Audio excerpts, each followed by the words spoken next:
good morning जय जगन्नाथ सांग मैंने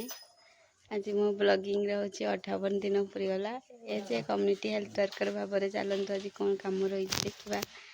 मुझे हूँ मुंडा ग्राम को जाऊँगी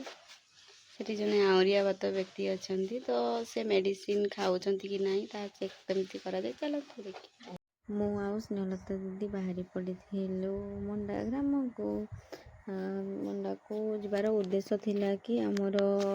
ए मासरे होची कि जो माने मेडिसिन खाऊछंती किंतु तांकर लक्षण रे किछि चेंजेस आसुनी ता सहित जदि से माने मेडिसिन बंद कर दउछंती काहे बंद करछंती से विषय रे हमें आज आलोचना करिथिलु तो आमे पहुँच जाइथिलु बासंती दीदी घरे तांको परिवार लोकन सहित कथा हेबारु जना पड़िथिला कि तांकर झियो को आउ थरे बात मारिबा स्टार्ट हेची तो गत मसरे बात मारी पुणी तो कि सी औषध खाइबारे टाइम टेबुल तार होनी माने सकाळु से न खाइकी 11टा 11:30 बेले खाद्य खाऊँ जहाँफल मेडिसिन लेट्रे खाऊँ तेणु बात माने 2 थर 3 थर बात मारला तापरे एबे से माने प्रत्येक दिन सकाळु उठिकी खाद्य खाइकी ठीक समय औषध खाऊँ बोली माँ कही तो आमे एतिकी कहूचे जे जते बेले भी आपन जो मेडिसिन खाऊचंती कि किछि लक्षणर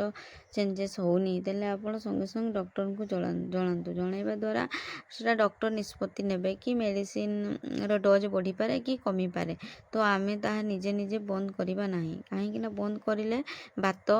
पुणी थरे स्टार्ट हो आ बात मारिबा थरे स्टार्ट हैला माने आपनकर मस्तिष्क